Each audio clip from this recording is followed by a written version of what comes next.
Bueno, bienvenidos a un nuevo capítulo de Inquebrantable, por supuesto, como siempre, desde las oficinas de Zulu, nuestro gran patrocinador. Zulu siempre siendo, por supuesto, la mejor plataforma para que tú y tu empresa hagan sus pagos internacionales. Como siempre, se los dejo por ahí en el link para que vean y lo chismoseen. No cambian las oficinas, sí cambia el invitado, por supuesto.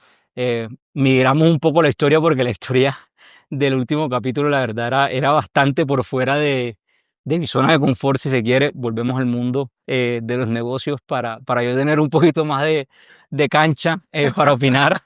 Hoy estamos con un invitado que digamos que ha vivido todas las, si se quiere, todos los niveles de la montaña en lo que vienen siendo los emprendimientos, ¿no? Ha vivido las partes buenas, las partes no tan buenas, pero sobre todo lleva un montón de tiempo haciéndolo.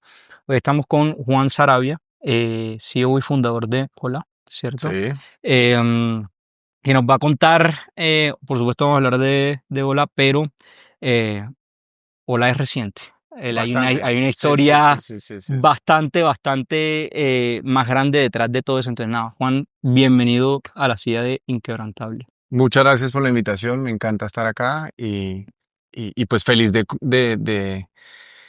de compartir un poco las historias que uno como emprendedor le toca vivir, que son duras, son buenísimas, pero son duras. Eh, Juan, bueno, arrancamos con la palabra emprendedor, que creo que va a ser el foco definitivamente de este capítulo.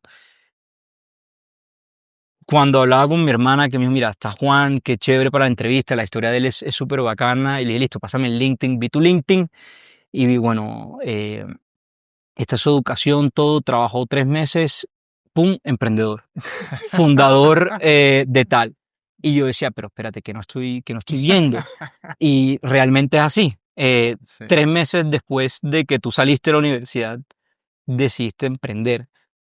¿De dónde sale esa venita de emprendedor?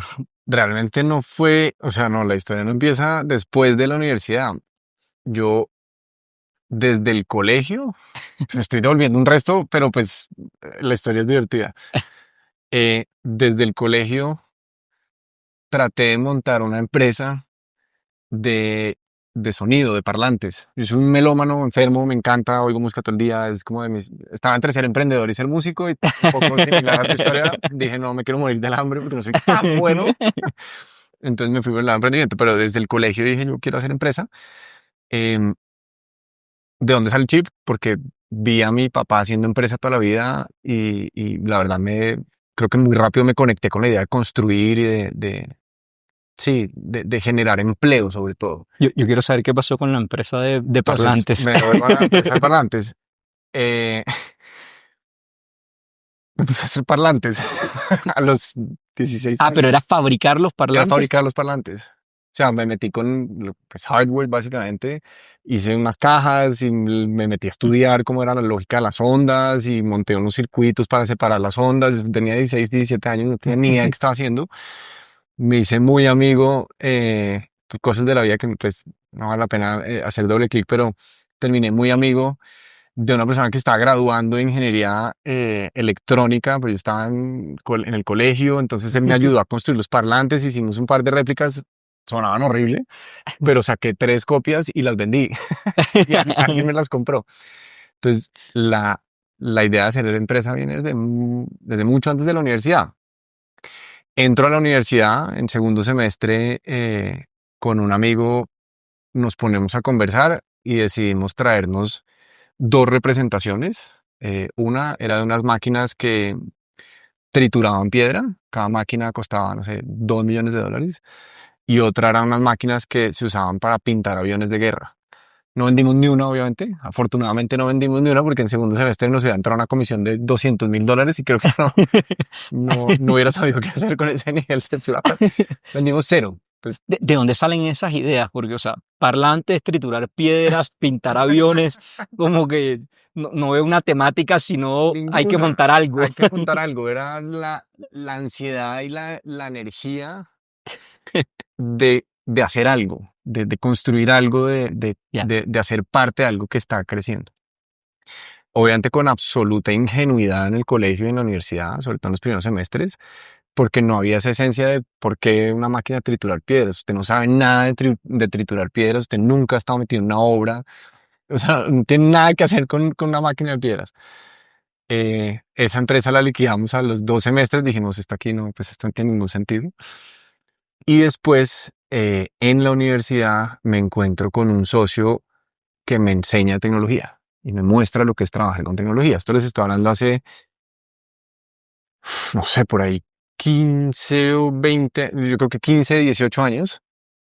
Em, Me conozco con él porque también es un melómano, le encanta la música y decidimos montar una empresa de administración de música remota. Administras, ¿qué es eso?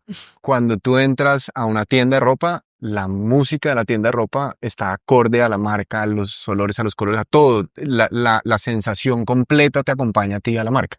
Lo puedes ver en marcas como Zara, eso hoy en día es el común denominador. Hace 18 años no Era existía Deezer, no existía Spotify, no existía YouTube, pues manejar la música era un camello para los ya. retailers. Entonces montamos con ese socio, él desarrolló un decodificador y manejábamos la música de hoteles en Cartagena, de restaurantes en Bogotá, de vitrinas de carros, BMW, Mini Cooper, etcétera.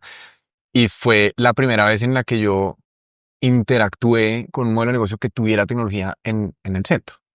Y desde ahí me enamoré y dije, yo tengo que seguir aprendiendo esto me parece absolutamente espectacular. ¿Tú eres qué de profesión, perdón? Administrador de empresas. Administrador. Entonces ahí me enamoré de la idea de trabajar con tecnología, em, pero me pasó algo terrible y es que cuando uno convierte su pasión en el trabajo, la cosa es muy diferente. Porque parte de lo que yo tenía que hacer ahí era sentarme a escoger canciones para este cliente, después sentarme a escoger canciones para este cliente y dejé de oír música. La música se volvió un trabajo para mí. Wow. Era mi hobby, pero se volvió un tema de 8 a 6 estar oyendo canciones para escoger para diferentes clientes.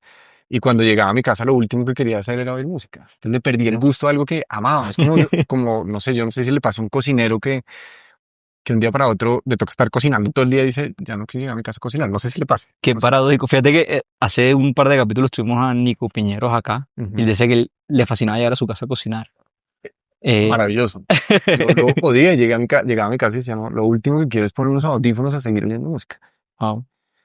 Pero entendí muy temprano, y esto te estoy hablando de, no sé, cuarto, quinto, sexto semestre de la universidad, ya tenía esta empresa andando, ya teníamos clientes, em, y entendí lo que era controlar cosas a distancia. Entonces nosotros podíamos cambiarle la música a un hotel desde Bogotá, un hotel de Cartagena desde Bogotá. Entonces nos llamaba el gerente de del hotel en Cartagena y nos decía, por favor, cámbiame la música porque es que necesito un jazz más suave, porque es que me acaban de llegar unos invitados y en 2 minutos estaba cambiando la música. Entonces, Qué locura. encontrar un canal para hacerlo y que fuera eficiente, pues nada, me enamoró de la tecnología. De ahí ¿sigo? ¿Qué hago? Sí, sí, sí, sí, sí, sí. Sigo Por, echando la historia. por supuesto. De ahí le vendo mi participación a ese socio, pero me quedo con la tecnología que habíamos, digamos que con una parte de la tecnología que habíamos desarrollado. Em, y digo, si podemos manejar música remotamente, pues también podemos manejar pantallas remotamente. Echa 15 años para atrás en tu Sí, cabeza. sí. O sea, Y hoy suena como una pendejada, suena una pero bobada. hace 15 años estamos hablando de 2010. Eso sí, o sea, 2010, 2012. la época estaban entrando creo que de moda los BlackBerry. Por ahí, exacto, todavía había, le mandaban ping. No había ningún retailer con pantallas, no había, o sea, estaba empezando la idea de que un punto de venta podía estar acompañado de comunicación dinámica. Entonces yo dije, esto puede ser una oportunidad de negocio y parte del deal que hago con mi socio en ese momento es le vendo mi participación, pero yo me quedo con la posibilidad de explotar esta capacidad que hemos desarrollado. Em, y me pongo a cotizarle un negocio en ese momento, Comcel, antes de que fuera Ya. claro. Entonces les llamamos a Comcel, les decimos, mire, nosotros podemos manejarles sus pantallas en los puntos de venta. Ustedes tienen un resto de puntos de venta. Imagínense toda su comunicación en puntos de venta, en unas pantallas, sonaba espectacular. Fueron varios de Comcel, dijeron, esto está buenísimo. Yo creo que menos mal no salió el negocio, porque seguiría allá pegando pantallas o desmontando pantallas. Y ahí la historia, el negocio no salió, ahí la historia da un twist muy interesante y es montando el Excel y montando las cotizaciones. Entonces hablé con un proveedor de pantallas y demás. Me encuentro, pues terminé una reunión con LG, con unos coreanos de LG, mostrándonos todo el portafolio, porque pues obviamente les íbamos a comprar, no sé, 8.000 pantallas, una cosa así ridícula.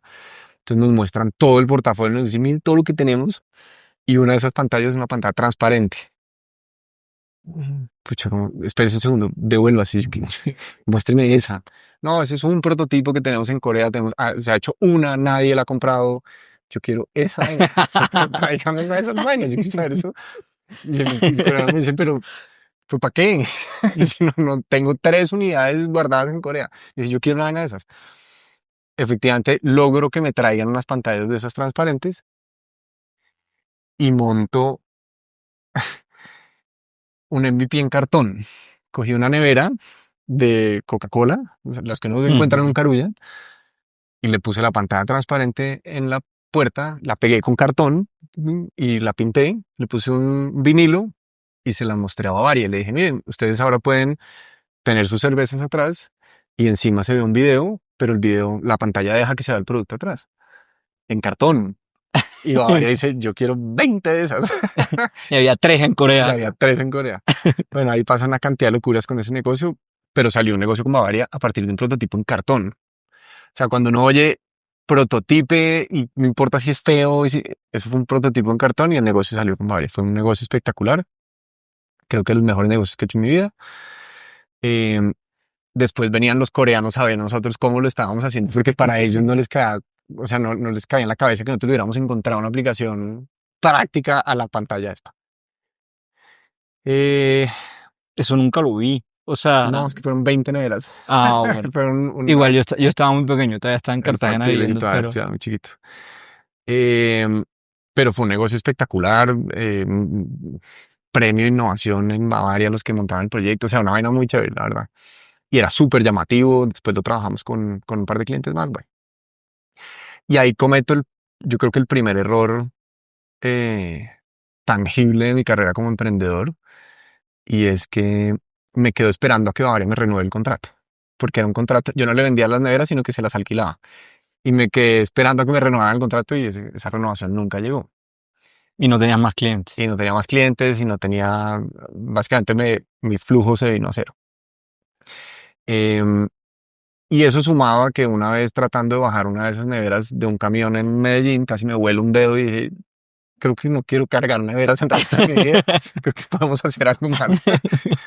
Y ahí viene la segunda lección y es lo que sea que uno haga tiene que tener algo de escalabilidad, que es que con recursos limitados cargar neveras para arriba y para abajo no era eficiente. Armar las neveras en Colombia, que es un país donde la calidad industrial es muy baja, trabajar metales y demás es súper complejo.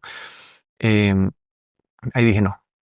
Pues primer error, me quedé esperando algo que no llegó y segundo, esto no es un modelo escalable, la verdad.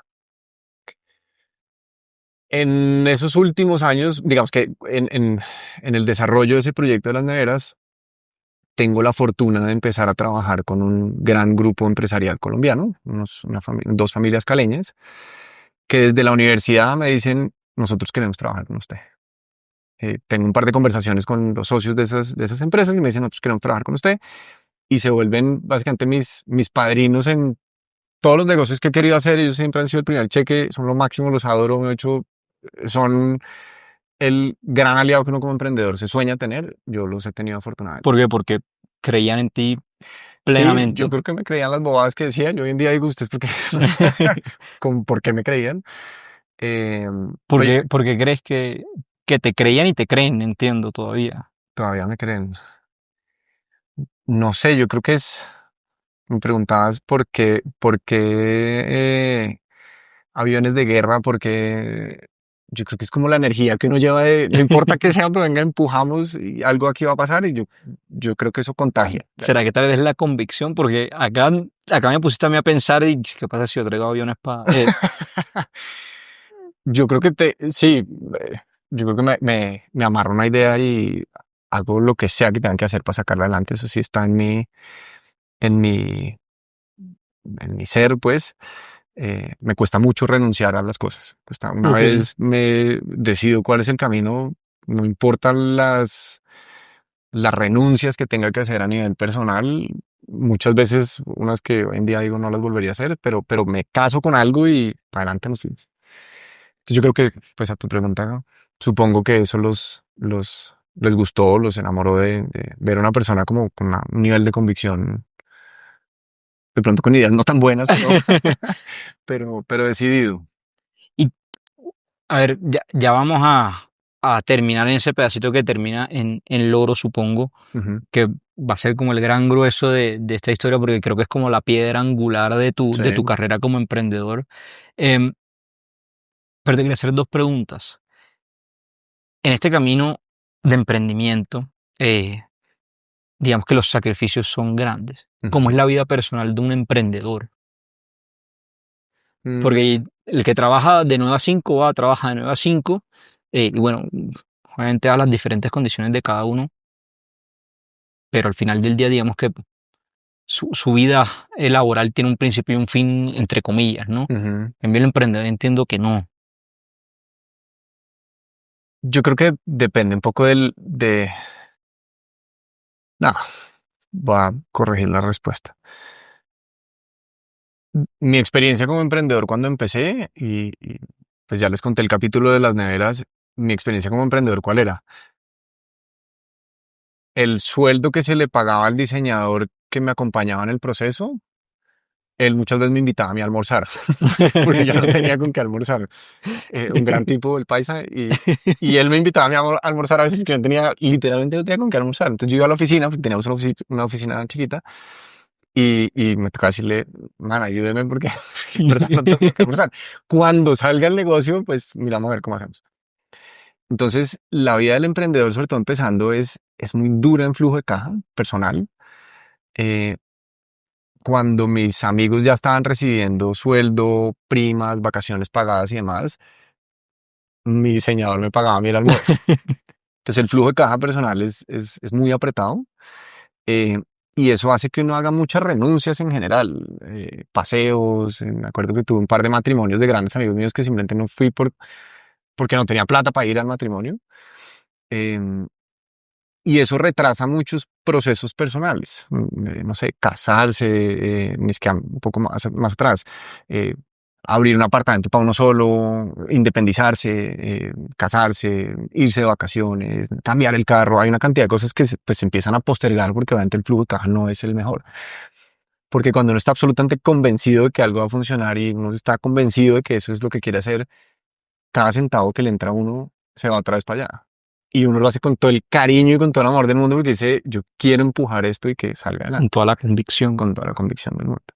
Entonces la vida del emprendedor sufre en flujo de caja, sufre en postergar muchas cosas a nivel personal y sufre, estoy hablando desde mi experiencia, sufre de una incapacidad muchas veces de apagar la cabeza, de decir, 8 de la noche va a frenar, tranquilo, todo está bien. Poner el El partidito. problema de hoy es lo soluciono Sí. mañana. Al emprendedor le cuesta muchísimo trabajo apagar la cabeza y decir, eh, eso lo puedo solucionar más adelante, o igual mi quincena me va a llegar. Eso no pasa. El emprendedor siempre está pensando, pucha, ¿cómo hago para, no me puedo quedar sin plata para pagar las quincenas del mes?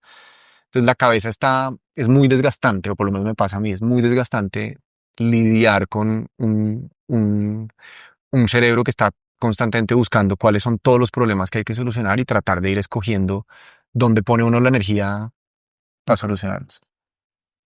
Me dices, no hay flujo de caja, hay que hacer sacrificios personales y además nunca puedo apagar la cabeza. Pareciera que emprender es un masoquismo extremo. Em, ¿Crees que te ha hecho falta trabajar como un ser humano común y corriente, si se quiere? Me pareció muy divertido ahorita que dijiste que te fuiste a inspeccionar mi LinkedIn y nunca he sido empleado. No sé si eso es bueno o malo, pues yo siempre he sido mi propio empleador.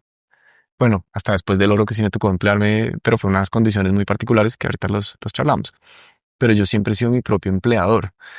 Eh, yo creo que hoy en día yo voy a trabajar en una empresa y me botan al día siguiente. O sea, estoy seguro, porque soy absolutamente incapaz de quedarme callado cuando veo que algo está mal, em, porque soy absolutamente incapaz de respetar estructuras jerárquicas, me cuesta un resto, entonces, porque soy incapaz de esperar que alguien me diga, ok, lo miramos dentro de un mes, no hay chance, porque si estamos acá sentados, miremoslo ya y solucionémoslo ya. Entonces yo creo que no duraría más de 1 o 2 semanas, espero que no me toque salir a buscar trabajo nunca, porque no creo que encaje. Me No cuesta están. pensar que encajaría en una estructura, por lo menos una estructura corporativa, procesal, robusta. No, pues no. Nunca digas nunca, pero espero que no me toque. Tenía esa, cuando yo dije, o sea, ¿será que alguna vez a él se le ha ocurrido pasar por no sé, me da curiosidad también, pero decía, nunca ha pasado por un proceso de selección. Mm. O sea, una entrevista, además que, bueno, cuando yo empecé a trabajar, también antes era prepandemia, entonces Ah, uno iba en saco y corbata, y todo el asunto, entonces, pero de verdad que hablando contigo, pues, no, yo creo que no. sencillamente no está en ti. Juan, ¿cómo entonces Hice mi primera hoja de vida hace como 3 años, porque me la pidieron y para poder que ir a un decía evento. emprendedor Sí, 2011 presente? exacto. Skills, no me sé quedar callado, no me... Sí, sí, sí, sí. Juan, ¿cómo terminamos en Loro? Pues, pasamos por aviones, por trituradoras de piedra, Neveras. parlantes, neveras. Antes de llegar al oro, fundo una empresa de educación virtual que hoy en día sigue operando. Ok. Una empresa que en su momento se dedicaba exclusivamente a generar contenidos de educación para grandes corporativos, donde hemos trabajado con clientes como Procter Gamble, como Diageo, como Bancolombia, como Casalucer, entre muchos otros, más de 200 clientes en toda la región, entre 10.000 y 15.000 estudiantes corporativos mensuales, eh, en un modelo cero startupero, un modelo de empresa tradicional que cada cliente trae al equipo que se necesite para operarla, crecimiento lineal, tranquilo, y digamos que muy diferente a lo que estamos acostumbrados a oír. Esa es una empresa que fundé hace más o menos 10 años y que hoy es sola. Ok, ok. Ahorita llegamos a ese capítulo. Entonces, monté esa empresa quedó andando y mientras operaba esa empresa y mientras era el gerente de esa empresa, monté el oro. Tenía las dos empresas al tiempo. em, y ahí sí entra el capítulo del oro. No sé si quieras Sí. saber algo más eh, del otro. no, pues digamos que yo creo que ya con esto tenemos definitivamente construido el personaje. Al que le quede duda, vuelva a escuchar porque quedó bastante claro el personaje. Em, Entiendo y bueno, conozco un poco el caso de Loro porque mi cuñado trabajó en Loro, obviamente, entonces El viejo Nico. eh, pues conozco de cerca la historia, eh, pero demos un poquito de contexto. ¿Qué era Loro? ¿Cómo nace la empresa? ¿Cuál era la idea? Hay como varios factores que hacen que nazca esa empresa. El primero es que desde que empecé a pensar en las neveras, todo está conectado. Cuando uno mira para atrás es más fácil de ver, pero en ese momento pues, bueno, desde ese momento monto una sociedad con este grupo de empresarios que te comenté muy por encima. Montamos una sociedad y en esa sociedad decimos, esta sociedad va a incubar diferentes proyectos. Algunos proyectos serán para generarle valor a ese grupo de empresas y otros proyectos, pues miraremos qué pasa. Ahí incubamos varias cosas, ahí incubamos las neveras, ahí incubamos la empresa de educación virtual, ahí incubamos LOL. En esa sociedad se incuban varias cosas.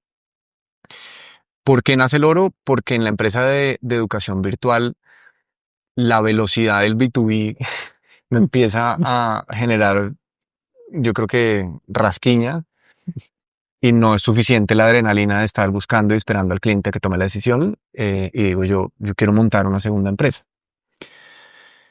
Y ahí tuve la fortuna de estar el día que era, la hora que era, con la persona que era, y terminé oyendo un pitch de una empresa que hoy en día todos conocemos como Rappi, y me convierto en uno de los primeros inversionistas de Rappi, o pues digamos que la primera camada de inversionistas de Rappi, Em, y oigo a Simón y a Felipe hablar de revolucionar la tienda de barrio, de esa tienda de conveniencia que hay que digitalizar y bueno, esa visión que nace desde el convenience store y cómo con tecnología se puede modificar. Eh, y a mí me empieza a entrar la idea de, y los centros comerciales, y los centros comerciales, y los centros comerciales, ¿qué? Si esta gente está pensando en reimaginarse la tienda de conveniencia, pues resulta que hay unos activos que valen cientos de millones de dólares que están ubicados en las mejores, tienen las mejores ubicaciones dentro de las ciudades latinoamericanas, son los grandes centros de donde están, pues está lleno de mercancía y además hacer el picking de unos cinturones o unas medias, pues hace sentido para un e-commerce local o pues digamos que de un entorno de ciudad.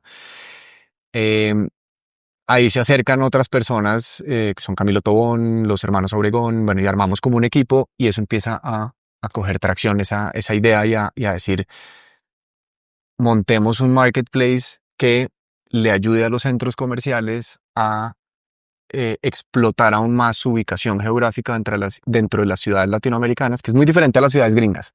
Los centros comerciales en Estados Unidos no están dentro de la ciudad, o Sí, usualmente no están dentro de la ciudad. Acá están dentro de la sí, ciudad y cumplen unos roles súper interesantes a nivel social. El centro comercial es el club, el centro comercial es donde yo me siento tranquilo para ir a sacar plata en efectivo, porque es que en la calle no me siento tan tranquilo. Es donde muchas de las familias los fines de semana encuentran un espacio muy importante ¿cómo se llama? Sí, de esparcimiento. Los centros comerciales tienen un rol muy importante en Latinoamérica, es impresionante. Em, entonces dijimos, ¿qué pasa si le metemos tecnología a esos activos? ¿Qué pasa si los convertimos en un espacio donde ese inventario que hay en las tiendas se pueda usar para alimentar una plataforma de comercio electrónico y que el despacho de las órdenes sea pues en cuestión de minutos porque pues, se puede georreferenciar la oferta y el usuario? Esa fue la esencia. Eh, el modelo de negocio de esa empresa tenía dos verticales importantes. Una era el centro o dos supuestos importantes. El primero era el centro comercial va a estar dispuesto a pagarnos a nosotros una mensualidad por levantar su inventario y por convertirlos en un centro de despacho. Y el otro es el usuario va a estar dispuesto a comprar desde una plataforma marketplace y recibir en poco tiempo su mercancía. Hasta ahí la cosa funcionaba, digamos que en el papel y en la presentación funcionaba bastante bien. Ahí levantamos unos recursos importantes de un fondo que se llama Pactia. eh, y me encuentro en ese proceso con otro grupo de empresarios también absolutamente espectacular y digamos que uno de los momentos más exigentes a nivel profesional para mí ha sido ese porque em, un fondo de cerca de $1 billón en activos, dueño de centros comerciales, dice yo quiero poner plata en esa empresa, me gusta, me hace sentido que em, con tecnología le saquemos más provecho a mis centros comerciales y a los de otros. Eh, y entro a trabajar con pues perfiles de altísimo nivel de empresas muy grandes, algunas de las más grandes de Colombia, que son socias de ese fondo. Entonces, mi ok. junta directiva en oro eran CEOs de empresas que transan en bolsa en Colombia, súper formal, riguroso, todo, o sea, era una startup, Sí, pero con un nivel de formalidad altísimo. Eh, y todo sonaba bien en el papel hasta que empieza la pandemia. Entonces nosotros, previo a la pandemia, no habíamos lanzado el proyecto al mercado, estábamos construyendo el producto. En febrero estamos listos para lanzar y empieza la pandemia. Y ahí se bloquea todo, se anula el modelo de negocio, los centros comerciales básicamente cerrados todos. Entonces, ¿quién iba a pagar una mensualidad adicional si no tenían ventas? Bueno, em, y ahí empieza un proceso como de iterar sobre el modelo de negocio. Apenas empieza la pandemia, nuestras métricas explotan y maravilloso, y llega Miniso, y entonces no podemos con la cantidad de órdenes y empiezan a acercarse otras marcas a decirnos, venga, ¿quiénes son ustedes? Necesitamos hablar con ustedes porque es que no tenemos cero ventas, las tiendas están cerradas. Y ahí logramos una atracción espectacular. em, pero a medida que empieza a abrirse otra vez el comercio físico y empiezan otra vez las personas a salir, nuestras métricas empiezan a ir para abajo.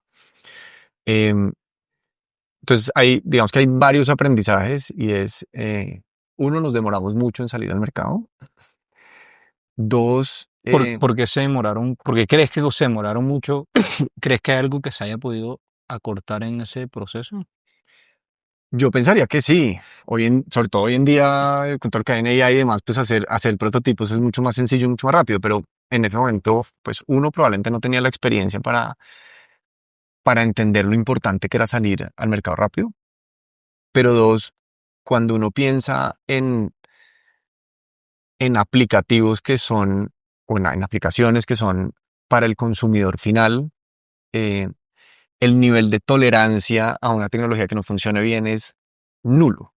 Tú no estás dispuesto a que WhatsApp se caiga, tú no estás dispuesto a que te falle Instagram, te sabe a cacho si Rappi se traba, si Uber no te manda el mensaje, dices, no puede ser Uber con todos esos millones de dólares, Mm, ¿por qué no me manda el mensaje? Entonces, el usuario final es muy poco, eh, no acepta que una aplicación no le funcione bien.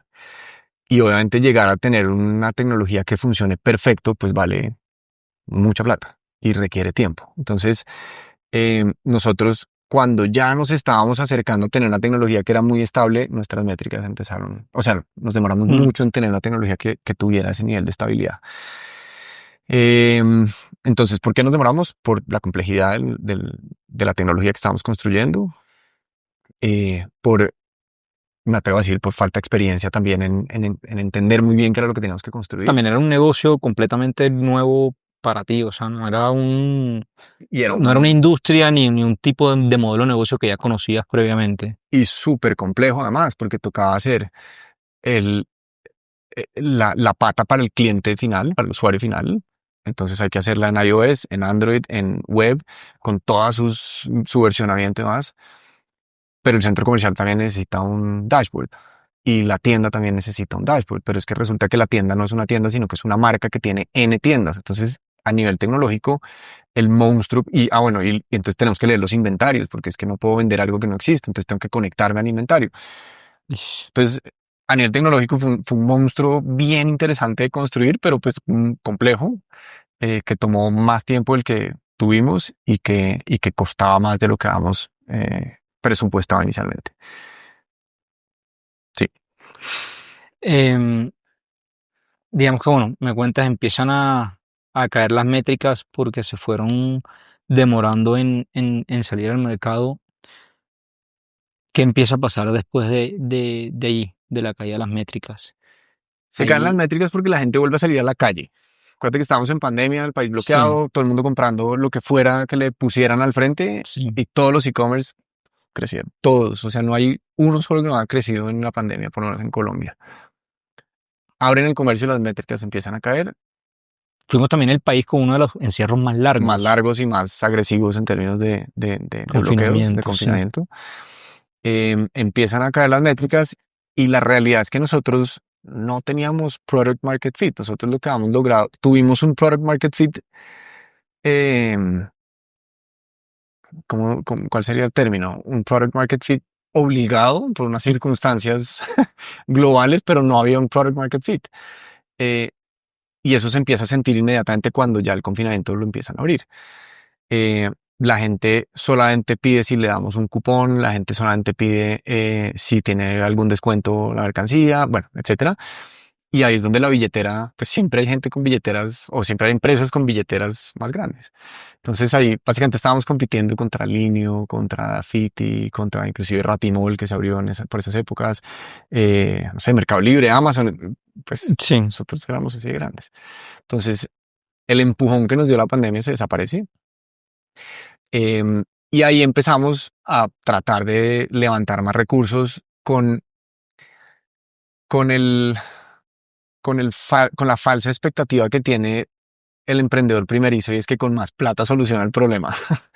Si yo le empujo más billete a esto, lo más factible es que, y no, la verdad es que seguramente hubiéramos podido seguir generando métricas artificiales, pero no hay Ujú. un modelo de negocio. O sea, hubiéramos necesitado cientos o miles de millones de dólares para hacer que eso efectivamente funcionara. Entonces, eso fue una época brutal, que ahí estuvo Nico por todas partes. Nico Gallo, como gerente financiero, empieza a acompañarme a tocar puertas en fondos y fondos y fondos y, o sea, visitamos 140 fondos en, no sé, un mes y medio, 2 meses. Em, y la respuesta de de muchos de los fondos era, nos encanta el equipo de emprendedores, pero nos parece pésimo el modelo de negocio. Como, ¿porque están haciendo esto? Mercado Libre se tomó 20 años en tener números positivos. Amazon también 20 años en ser una empresa rentable. El negocio de Amazon no está en el e-commerce, sino en Amazon Web Services. Como usted, ¿dónde está el negocio de ustedes? ¿Qué, Eh, qué se te pasa por la cabeza ahí, Juan? Porque tienes una idea de lo que he podido ver de momento de ti. ujú, Eres bastante dedicado sí. cuando tienes una idea en la cabeza. Tocar tantas puertas y que los fondos te empiecen a decir, oye, o sea, esto no es buena idea. ¿Qué se te empieza a ti a pasar por la cabeza? Yo creo que, yo creo que con absoluta franqueza, ingenuidad. O sea, en ese momento yo, yo creo que lo que sentía era que en cualquier momento alguien me iba a decir que sí y que era cuestión de seguir haciéndolo. Y yo creo que eso es necesario en los emprendedores. Tiene que haber un grado de terquedad hasta cierto punto porque es más común que le digan a uno que no, que sí. En todo, en la vida en general. Lo que sea que uno quiera hacer es más probable que le digan que no, que le digan que sí. A un trabajo, para una novia, para lo que sea, es más probable que le digan que no, a que le digan uno que sí. Entonces yo creo que esa terquedad me lleva a mí a decir, no, yo lo voy a lograr, lo voy a lograr, lo voy a lograr, lo voy a lograr. Em, y finalmente pues no se logra. Se consiguen unos recursos adicionales, pero nunca una inversión suficiente como para que hiciera sentido. Entonces a tu pregunta, yo creo que en verdad sentía que lo iba a lograr. Genuinamente sentía que en cualquier momento alguien me iba a decir, aquí está el cheque, hágale papá, empuje, que esto tiene O sentido. sea, para ti los nos no eran un golpe, era como que, No, bueno, next. next, cero que me generara una angustia existencial, cero, o sea, hoy en día me cuestiono un poco porque no me generaba ningún tipo de impacto, pero no, salía a una reunión con un fondo y no, muchas gracias, listo, siguiente. Y reunión, no, muchas gracias, listo, pum, siguiente. ¿Nunca te cuestionaste por qué estoy haciendo esto? ¿Será que sí? ¿Será que no? Dormía, o sea, Yo creo que ya al final sí empieza, pues no, ni siquiera al final, yo creo que ya después de una cantidad importante de intentos uno empieza a decir, "¿Será que esto sí hace sentido, no hace sentido?" Y empiezan a aparecer cada vez más voces que dicen, venga, no, lo que está haciendo no tiene sentido, lo que está haciendo no tiene sentido. Sobre todo voces en las que uno confía y, y es muy claro. diferente. Ya el que tiene la experiencia, el que lo ha vivido, el que le dice, ¿está seguro? Entonces ahí ya como que empieza a calar un poco el mensaje de por acá no es, por acá no es, por acá no es. Em, Ahí viene, ¿qué más pasa ahí? Tratamos de levantar plata, traemos unos recursos adicionales, pero pues eso no es suficiente. Y eso es como a finales de 22. 2022, por ahí. Sí. Finales de 2022. eh, Eso fue muy chistoso porque el, cerramos una campaña, hicimos una campaña con Visa, el día sin IVA, con el día que más cantidad de marcas y productos teníamos en la empresa. Y fue el día que más ventas generamos, fue el día que decidimos con toda la junta directiva que íbamos a cerrar la empresa. Me devuelvo un poquito, o sea, la situación ya estaba muy grave, el flujo de caja estaba terrible, eh, pero en ese empuje de vamos a seguir y demás, pues además los equipos siguen buscando qué hacer. Entonces el Claro. de mercadeo fue y negoció una super campaña con Visa, día sin IVA, lo que hay que hacer es esto. Y por el otro lado, la gerencia financiera, decíamos, estamos toteados, esto no va para ningún lado. Eh, entonces llega un punto en el que ya los co-founders, o la primera línea decimos, venga, esto no. Aquí lo que se está abriendo un hueco que ya a nivel personal se está volviendo muy riesgoso, demasiado riesgoso. Hace sentido que citemos a la junta, les mostremos lo que está pasando, eh, que hay gran enseñanza. Yo creo que cuando uno tiene socios, la transparencia y la constante información es vital. Es la diferencia entre tener un negocio que no funcionó y un emprendedor que me dijo mentiras. Eso es una línea negra que es imposible de separar. Entonces, citamos a la junta y les decimos esto, consideramos nosotros desde la gerencia que esto no tiene sentido seguir con esto. Creemos que es el momento de frenar esta empresa y sugerimos entrar en un proceso de empezar a desacelerar y a buscar un proceso de liquidación. Esto ya estuvo bueno. Eh, y esa fue la junta a las 7 de la mañana y a las 12 del día veíamos mensajes en el grupo de WhatsApp. Uy, vendimos un televisor. Uy, vendimos. Ventas y ventas y ventas y ventas. Fue el día que más vendimos en toda la historia de la empresa. Ese fue el mejor día de ventas y fue el día que entre toda la junta decimos aquí ya no hay negocio. Obviamente ventas con cupones, ventas Sí, con plata de mercadeo, ventas con... día sin IVA, Exacto. más un Entonces, impulso de mercado que impulso de... total, total, total. Ese día nos sentamos Camilo Tón, mi socio y yo, con una botella de aguardiente así en mi casa y dijimos, pues ya, se acabó esto y cerremos esta vaina, ya no hay nada más que hacer. Y la botella de aguardiente quedó sin tocarse, o sea, no, ni siquiera no la tomamos. Fue como, "Ah, lo que hay que hacer es tomarse una botella de aguardiente", ni siquiera no la tomamos del nivel de frustración en el que estábamos los dos. Me acuerdo perfectamente ese día.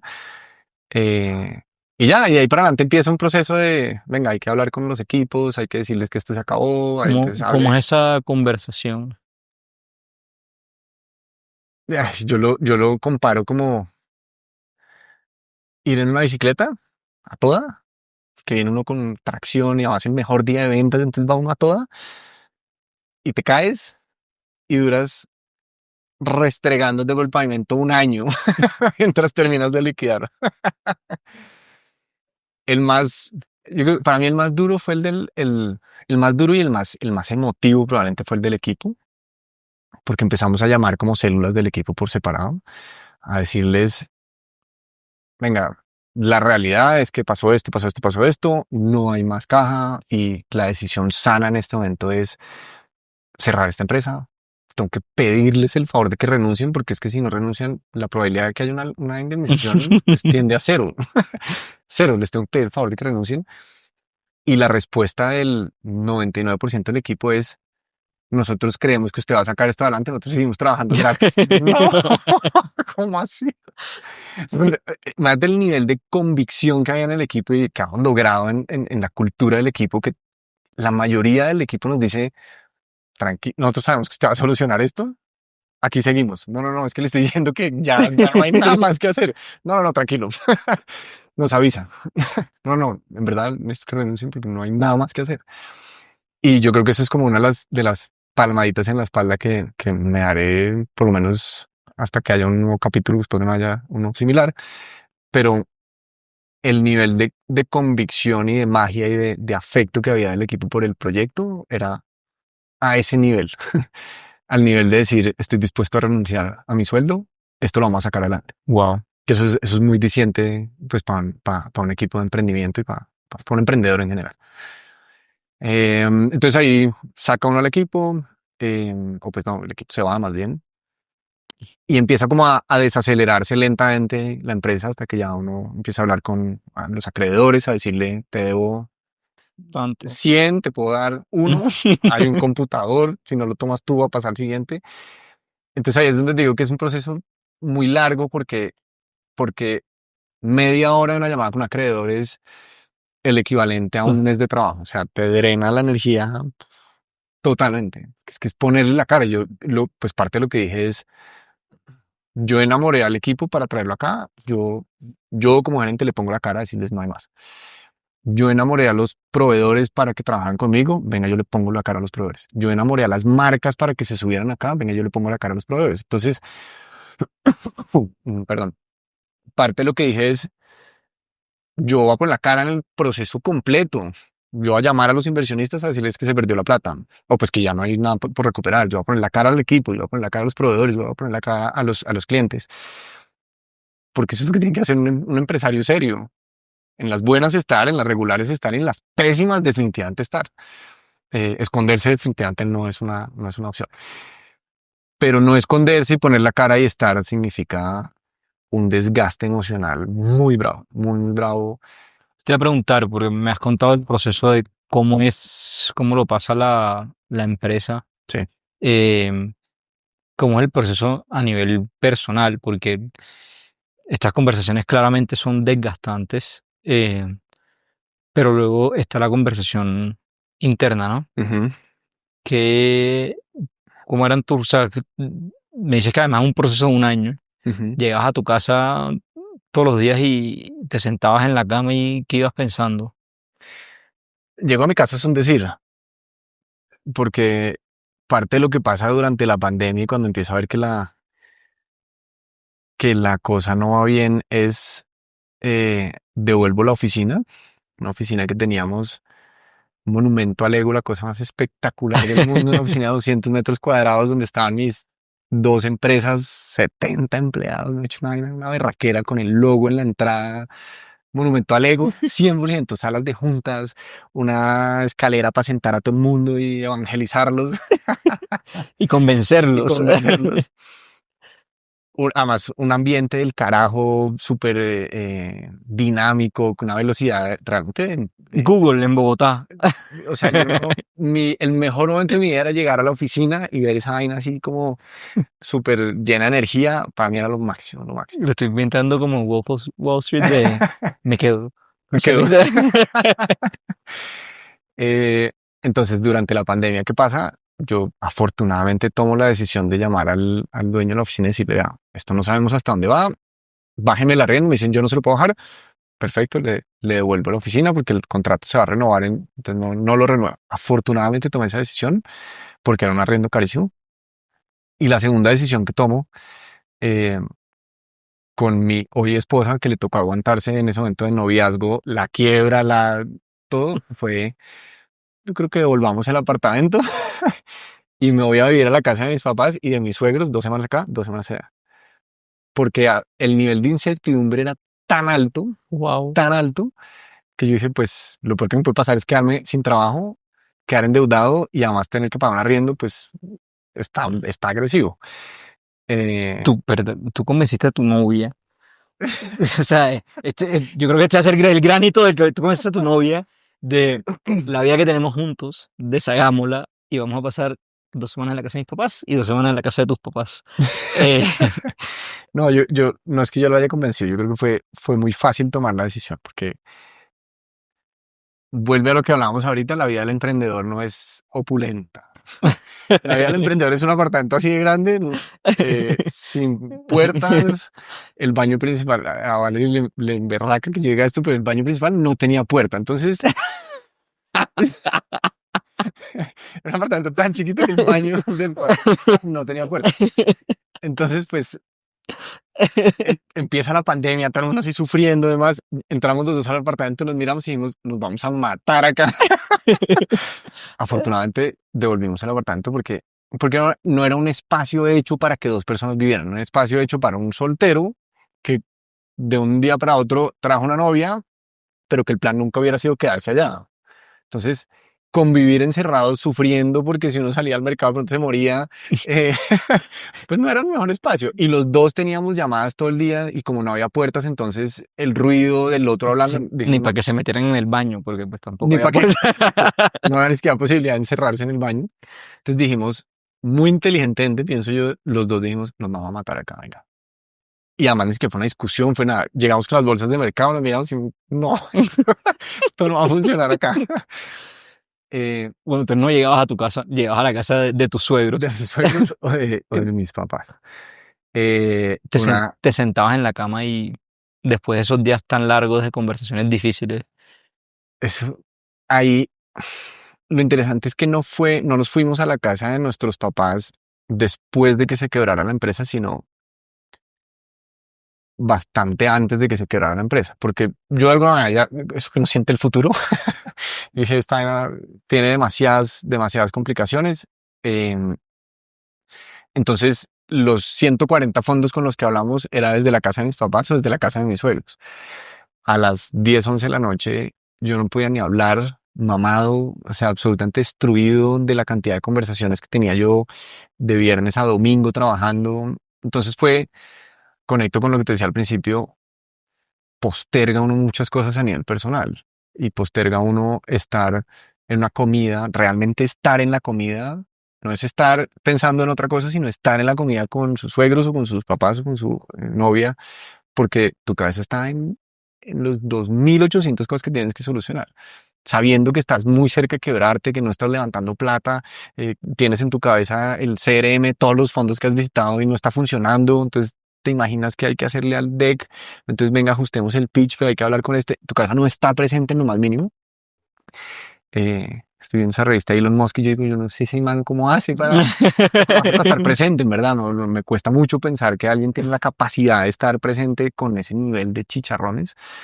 Eh, y eso es más o menos un año de ese nivel de agresividad o de exigencia profesional. ¿Qué me preguntaste?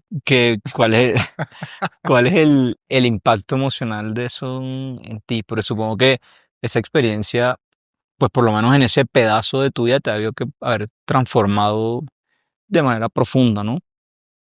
A mí la verdad me encantó. Ok, O sea, ese nivel de adrenalina, de estar buscando plata, todavía entraban un jurgo de órdenes, entonces no han entregado la orden de Miniso de 8.500 pesos, entonces alguien sufriendo por la orden. Yo admiro profundamente a Felipe Llamarín y a Simón Borrero porque, o sea, ese problemita que yo tuve de estos manes es a sí, la lo hicieron N. en todos los posibles comercios que existen en el mundo. Con todas las posibilidades de fallar, porque, bueno, eso es otra historia. Em, pero me pareció lo máximo. O sea, esa Mm, época de sentir el product market fit, perderlo, buscar cómo iterar, hablar con fondos, con las renuncias a nivel personal, que indudablemente hay muchas que hoy en día no las haría y no las voy a hacer. Pero fue apasionante, fue lo máximo. Y cero que me arrepiento de nada de lo que hemos hecho. Y ahí ya, pues, digamos que acercándonos o retomando el tema de la liquidación, ese año, ese año es bravo, ese año sí es bravo porque uno se enfrenta a, no lo lograste, eh, perdiste un sueño, ese sueño es como si le quitaran un hijo, yo creo. No lo lograste y ese hijo que soñabas que iba a llegar a la universidad, no va a llegar. Eh, ¿Será que eres un fracasado? ¿Será que eres un embaucador profesional? Ese tipo de dudas son muy bravas porque, ¿verdad? claro, porque tú fuiste capaz de encantar a una cantidad de personas y organizaciones alrededor de un proyecto. Wow. Entonces, para mí, creo que esa era como ¿Te repetías eso me repetía constantemente? bastante la idea de, ¿será que yo soy un embaucador profesional y debería más bien es dedicarme a embaucar gente? No, mentira. Pero sí, Si antes no te iban a contratar, ahora sí que no te van a sí que me van contratar a ni a contratar. bala. No, pero sí es una sensación de responsabilidad con la gente que creyó en uno. Porque muchos de los inversionistas eran amigos de mi papá, amigos míos, el tío, la tía. Pues uno obviamente no quiere defraudar a la gente que lo quiere a Claro. uno y que lo respeta a uno y que alguna manera confió en uno. Entonces, para mí el peor sentimiento fue ese, el de ¿será que fui un experto en defraudar gente que al final yo sé que no es, y hoy en día lo miro para atrás y pues hay negocios que funcionan, hay otros que no. Em, La mayoría no la funciona. mayoría no funcionan y más en ese modelo pues de buscar escalabilidad tan agresiva, pero sí genera una serie de dudas. Y esas dudas, si uno no las frena, se vuelven parte de uno. Y yo creo que ese fue como el gran aprendizaje del casi que los 2 años después de el año de liquidación más otro año de no ser emprendedor. Creo que ese fue como el mayor aprendizaje. Y es aprender a decirle a la cabeza, no, stop it, no piense más en eso no es real. O sea, frenar uno el pensamiento y si no quiero pensar en eso y no tengo por qué pensar en eso creo que es de las cosas más potentes que he aprendido en mi vida y es, no, usted no es un embaucador, usted simplemente le salió un negocio mal. Eh, no, usted no engañó a nadie, usted les dijo las cosas constantemente como estaban. Eh, entonces, como enseñar a decirle a la cabeza, no piensen eso, no piensen eso, no piensen eso, creo que es de las herramientas más potentes que he tenido como en mi carrera profesional y hoy en día todavía a veces la uso y digo, no, eso no, no piensen Mm. eso, tranquilo. Ese segundo año, después del año de liquidación, porque de hecho recientemente vi que habías puesto un post en LinkedIn donde hablabas de esos 2 años de pausa, de volver a comenzar y demás. El primero, bueno, sé que es de liquidación, sé que es de muchas conversaciones difíciles, de Ujú. cómo ese segundo año en donde, pues entiendo no es que no estés haciendo nada, pero no estás haciendo lo que venías acostumbrado a hacer durante 15 años casi. eh, ¿Qué hiciste ese año? Por Durante, fuera del trabajo, me refiero. O sea, ¿cómo usabas ese tiempo para, entiendo, estuviste en un punto de quiebre de empresarial, pero también quiebre emocional en donde te generaste un montón de dudas. Eh, ¿Cómo era ese año justamente como para tratar de salir de ahí? ahí pasan dos cosas chéveres. Uno es que desde que empieza la liquidación, se me acerca otra vez este ángel de la guarda que se llama Juan Fernando Jiménez y Victoria Salazar, que son mis socios de toda la vida, este grupo empresarial que siempre me ha apoyado en todo. Y Juan Fernando me dice, necesito que se venga a trabajar conmigo medio tiempo, porque yo sé que usted va a estar liquidando, usted conoce acá lo que hacemos en el Family Office, entonces venga y me acompaña medio tiempo. Y eso me da a mí flujo de caja, Mm.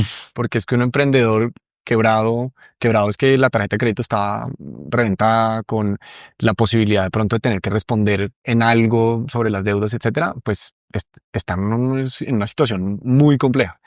Entonces, volver a tener flujo de caja, que fue muy rápido, me ayudó una cantidad. Y Juan Fernando me manda, para responderte tu pregunta, me manda un artículo de, de una persona que escribe en el Harvard Business Review, que dice que cuando uno se enfrenta a un momento de cambio tan agresivo, hay tres momentos. El primero es antes de uno entender que va a llegar a ese cambio. Entonces, en mi situación es todo lo que pasó antes de llegar a esa junta directiva, como empezar a decir, esto no va para ningún lado, esto no va para... Y empezar a asumir esa realidad de que efectivamente va a tener que haber un cambio. Desde el día de la junta hacia 2 años en adelante es un proceso, o un año y medio en adelante, es lo que el artículo define como el intermedio. Y es que uno todavía no sabe si habla en nosotros, en loro, no es que nosotros ya no existe, es que el loro no existe, entonces uno está en un proceso de cambio mental en el que todavía no ha soltado la parte de atrás, pero ya sabes que no estás allá, ¿sí? Entonces hay un intermedio que es muy interesante porque aparece ese tiempo libre, y ese tiempo libre es volver a estar con mi novia, pero estar, porque no tengo, pues las preocupaciones ya no tengo que trabajar, o sea, me levanto y ¿qué hago? Entonces ese intermedio es bien interesante. Eh, y ahí es donde creo que me pongo al día con muchos temas a nivel personal.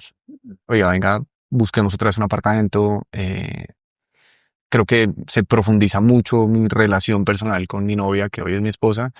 em, y empieza uno como a volver a ser uno. Ya no soy Juan Manuel Sarabia, el CEO del Oro, que era parte de mi identidad y para mí era muy importante decirlo.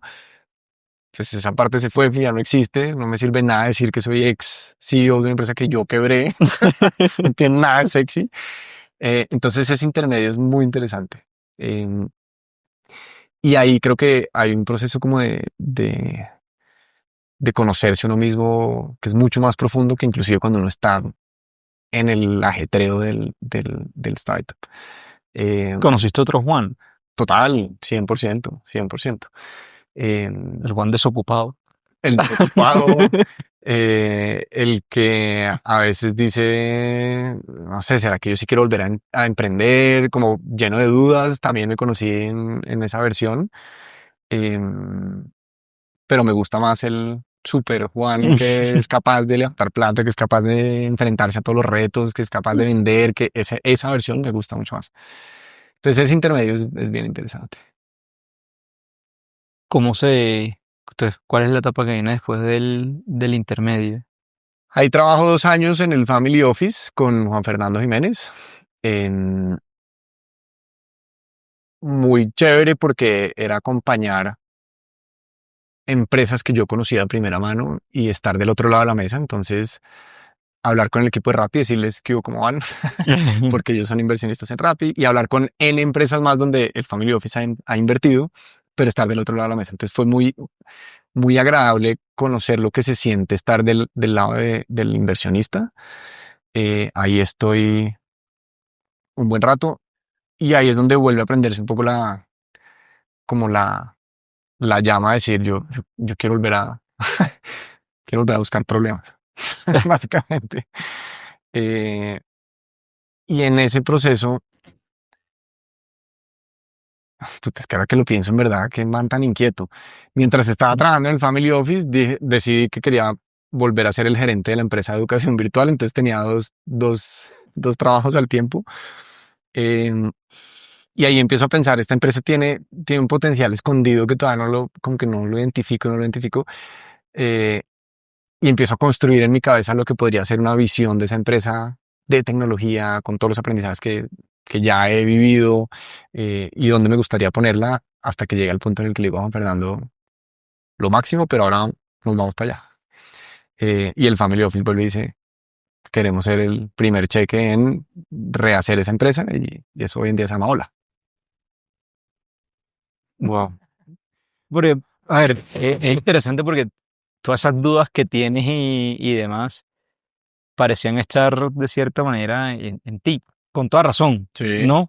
Pero que esas personas que han creído en ti, que convenciste Ujú. casi hasta el punto de tú creer que los habías embaucado, eh, y que tú después de un par de años les digas, tengo una nueva idea y ellos te digan, listo, vamos para adelante.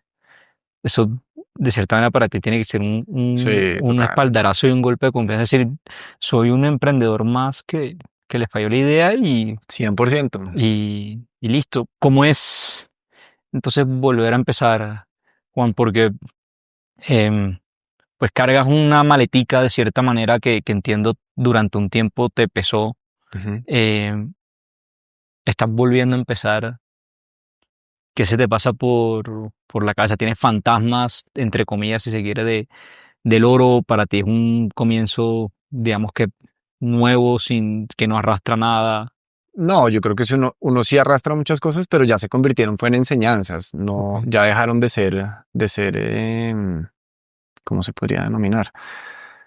Ya no Ya no son son, ya no inseguridades son de... inseguridades ni son dolores, ya son, eso no va a funcionar, se lo puedo decir de primera mano, eso que usted está diciendo no va a funcionar, no tengo datos para explicarle por qué pues, no va a funcionar, yo ya lo vi, eso no funciona. Entonces, creo que sí, como que ese cuero de experiencia se volvió muchísimo más grueso, eh, pero porque creo que hice el trabajo mental de decir, eso no son, o sea, no pueden convertirse en inseguridades, son aprendizajes y tienen que ser aprendizajes. Eh, entonces, hoy en día, yo creo que en esta nueva empresa, más que pensar en que cargo inseguridades, lo que siento es que estoy lleno de muchos aprendizajes, de muchísimos aprendizajes que espero convertirlos pues en un negocio exitoso, eh, donde ya no pesa tanto la levantada de plata, ya lo que pesa es que las ventas funcionen, que haya product market fit, que el cliente esté dispuesto a pagar, que el cliente esté dispuesto a recomprar, que haya un claro entendimiento del problema. Me vale huevo el producto lo ajustaremos cuantas veces. Sí, es una visión muy diferente. El loro era producto y entonces la funcionalidad y no sé un carajo. Si usted no entiende el problema, la solución siempre va a poder ser cualquiera. Entonces creo que en este ejercicio he sido mucho, mucho más eh, acucioso en entender los fundamentales del negocio, dónde está el negocio y cómo, si uno entiende ese negocio, efectivamente va buscando cómo lo escala. Em, sí. Dentro de todo este camino, Juan, ya para ir cerrando, de algo de lo que te arrepientas, porque hoy te veo muy tranquilo, te veo muy feliz. Me dices que además que el proceso te lo disfrutaste un montón. Ujú. Algo de lo que te arrepientas en ese camino. Algo de lo que me arrepienta. Yo sí creo que fue una bobada no haberme casado antes. O sea, eso sí fue una decisión como que las finanzas me llevaron a pensar que tenía que demorarlo y la verdad es que cero. Y lo hablaba el otro día con un emprendedor que fui a comer el domingo con él. Le decía, no demore procesos personales. Al final, haya o no haya plata, usted va a estar contento si aprende a disfrutar el proceso. Creo que es como la única cosa que me arrepentiría. De resto, son novatadas, son simplemente cosas que no, Sí, porque no lo ha vivido, no lo sabe hacer y punto. Y a veces hay que estrellarse para entender que, no sé, que el cap table tiene que estar de cierta manera, que la primera ronda tiene que ser para esto y la segunda para esto. Son novatadas al final. Em, pero de arrepentirme, cero, cero. O sea, me parece, no, ya sé que me arrepiento. No, mentira, no me arrepiento. Pero parte del fondeo del oro en un momento que estaba muy bravo fue sacar una parte importante de mis acciones de Rappi, que hoy en día digo, no sé si las he debido sacar, valdrían Mm. mucho más. Pero al final me pagué mi propia maestría. O sea, lo que yo aprendí empujando esa empresa, no lo aprende uno ni en tres MIT, en tres maestrías de MIT. Eso sí estoy seguro, seguro. Entonces no me arrepiento nada. Está bueno. Juan, te tengo ahorita unas preguntas rapid fire, Ujú. em, pero antes de arrancar por ahí, ¿algún consejo que le quieras dar a todos los emprendedores que nos escuchan o las personas que quieren emprender en un futuro? Uy, muchos consejos. Los que quieras, Me puedo quedar aquí un buen rato. los que quieras. Em, Algo que hicimos muy valioso con mi socio del oro, con Camilo Tobón, al día siguiente quebrarnos, o pues de decidir que íbamos a cerrar la empresa, fue sentarnos al frente de un tablero. Y dijimos, no, o sea, no nos podemos ir de acá sin cero aprendizajes. Tenemos que hacer una lista de los aprendizajes. Y sacamos una lista de, no sé, 100 cosas que haríamos, que no haríamos o que haríamos diferente. Literalmente fueron como 100 cosas. Em, y fue muy divertido porque a medida que lo hacíamos hablando fue como, entonces yo no, uy, sí, no, eso sí, nunca más volvería a hacer. Como que se volvieron anécdotas muy rápido de errores muy tontos que uno hoy en día, pues que en ese momento decíamos que brutos, ¿por qué hicimos eso? Em, y hay muchos. Construimos una matriz que con gusto la podemos compartir después, pero es una matriz llena de aprendizajes.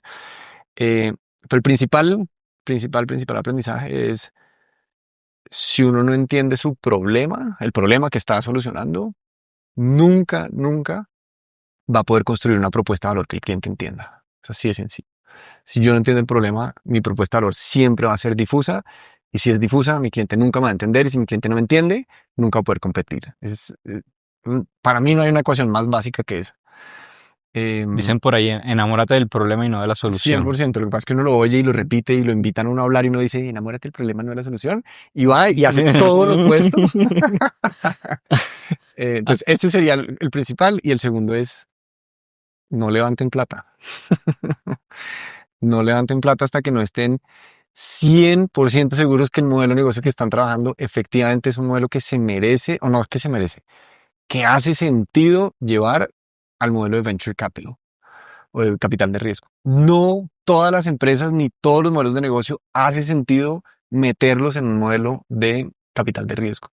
¿Crees que la gente lo hace por moda? Porque es cool. Seguro, pues yo lo hice porque era cool. Me parecía lo máximo decir que estaba saliendo a levantar plata. Es un modelo que nunca hubiera funcionado si no hubieran entrado millones de dólares. Em, pero creo que hay muchos emprendedores, sobre todo emprendedores primerizos, que yo creo que yo me oía igual cuando lo hablaba, pero que uno ya muy rápidamente puede identificar y le dice, es un modelo, evalúe si efectivamente es interesante o no es interesante para el capital de riesgo. Entonces, dejaría como esos dos consejos. Si usted no tiene claro su problema, nunca va a tener clara la propuesta de valor y nunca va a poder competir. Y el segundo es no levante plata. O sea, haga de cuenta que usted no va a levantar plata. Punto. Cuando vea que algo se le dispara y se le vuela con una cometa, evalúa si va a traer o no va a traer plata. Pero el resto, viva de las ventas. ¿Has escuchado a Lucas Lopatín? Él es un emprendedor argentino, De pero pronto. bootstrapero a morir y tú Ujú. le dices fondo de capital, sé que te caga la risa mental. Búscalo en LinkedIn y tiene un podcast de hecho que se llama Indie versus Unicornio, Ok. donde es Cristóbal algo, se me olvidó el nombre ahora, que es ahora se me olvidó el nombre del fondo, pero uno de los fondos más famosos de México, Ujú. y él hablando. O sea, básicamente un fondo versus un bootstrapper y Lo máximo. se sientan a hablar y a tirarse, literalmente. Lo máximo. Juan, Eh, No, ah, pues que para cerrar la idea es que en gran medida el paradigma ya cambió, ¿no? Paradigma hace 20 años o 30 años lo cool era tener una empresa de 100 millones de dólares. Hace, ¿cuándo empezó Facebook? No, mentira, hace 40 años o 50 años lo cool era tener una empresa de 100 millones de dólares. Hace 20 años lo cool era tener una empresa de 1 billón de dólares. Ahora la búsqueda en Silicon Valley es quién va a ser el primer emprendedor de una empresa de 1 billón de dólares que tenga un empleado. O sea, absoluta eficiencia en todo lo que se haga. Entonces yo creo que el paradigma cambió. Eh, y eso es una oportunidad muy chévere para los emprendedores. Creo que es una oportunidad gigante para los emprendedores latinos y es cómo con muy pocos recursos puedo montar modelos de negocio ultra eficientes que no necesariamente necesiten capital externo. Y creo que eso es un paradigma muy chévere que cambió en los últimos 2, 3 años, y que abre unas oportunidades muy interesantes y que hoy con AI indudablemente se pueden capitalizar. cómo han cambiado los tiempos de Y en- 5 años para acá. Exactamente, en muy poco tiempo. Bueno. Juan, unas preguntitas aquí de Dale, Rapid Fire, lo primero que se tenga a la mente, ok. y cerramos. Un sector en el que no hayas emprendido que te gustaría emprender. Energía. Eh, un sector en el que, sí, está lista. Eh, un sector en el que jamás emprenderías. Uf, no me volvería otra vez a meter nada con logística, ni domiciliarios, ni inventarios. Me parece complejísimo. No volverías a No emprender. volvería a Pues. emprender, sí, más bien. Una empresa que tengas como referente. SpaceX. ¿También quieres llegar a Marte o...? Compré acciones de SpaceX hace 2 meses y soy más, o sea, entre comprar un Bugatti y comprar acciones de SpaceX, no puedo estar más orgulloso de mis 3 acciones de SpaceX. Me encanta esa empresa, me parece lo máximo. Dios. Juan, ¿algún emprendedor joven al que le deberíamos echar el ojo? ¿Algún emprendedor joven al que queríamos echarle el ojo? Bueno, no necesariamente tiene que ser joven, pero nuevo, pues. Uy, yo creo que hay muchos, pero te la quedo viendo. No tengo a alguien en este momento así súper en el radar. Vale, un consejo que le dirías a tu yo recién salido de la universidad. Hágale, pero más rápido. O sea, falle más rápido, no pasa nada. Lo más difícil de emprender. Lo más difícil de emprender. Eh, Aceptar sus debilidades y sus vacíos. Creo que eh, realmente ser consciente y aceptarlos requiere destruir un poco el ego. En mi caso me tocó quebrarme para romper el ego y hacerlo. Por último, 3 hábitos del Juan inquebrantable que son innegociables en tu día a día. Deporte, dormir bien y estar con mi esposa. No lo cambio, esos 3 no los cambiaría por nada, ¿no? Eh, Juan, de verdad que increíble historia. O sea, creo que, bueno, ha pasado un tiempo ya también, pero digamos que escucharte con ni siquiera la nostalgia, la alegría y la emoción y como una nostalgia positiva de cómo cuentas tu historia, que muchos, digamos que se pudieran imaginar diferente, creo que es de admirar. Al final del día, creo que definitivamente es exactamente lo que cuentas. Es la historia de un emprendedor más, como la gran mayoría, Total. que sencillamente no le salieron las cosas como espera, que hoy se puede reír de eso, o por lo menos en el capítulo nos reímos no solo de eso, sino de los parlantes, de la trituradora de piedras, de la pintura de aviones. Pero que luego al final hoy, digamos que se nota que han construido una base para ti, para seguir adelante. eh, y que bueno, que bueno ver también que esa llamita de tu yo a los 15 años, que estaba construyendo parlantes, todavía no lo supero, perdón, porque además la edad, o sea, es lo más random que he visto, no sé, uno vendía dulces en el colegio, Total. eh, Y tiene deck, y tiene deck de ventas y de inversiones. en PowerPoint 2003, me Sí, imagino. O Windows, sea, yo creo que decía Windows le 98. traen Sí, sí, degradé sí, sí. así. Eh, pero ver que esa llamita sigue encendida y definitivamente creo que nunca se va a pagar, sino que ha sido alimentada por todos los aprendizajes del camino. De verdad que es muy chévere haber podido compartir contigo esa historia. Así que nada, Muchas admiración gracias. profunda. Nada, mil gracias por haber estado. Muchas gracias por la invitación. Espero que haya sido divertido. Bastante.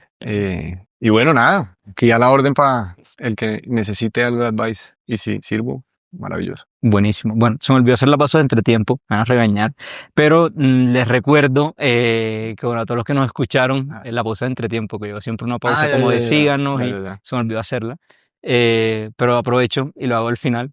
Entonces, a todos los que nos vieron y nos escucharon, les recuerdo suscríbanse a YouTube, suscríbanse a Spotify, búsquennos en Instagram, síganos en LinkedIn, denle like, comenten a quien más les gustaría tener como invitado en los capítulos, coméntenle a Juan también, Hagan por clic aquí. supuesto. No Aquí. haces lo de hagan clic aquí. No, pero Ah, tratamos. siempre había querido hacer eso. Hagan Sí. clic aquí.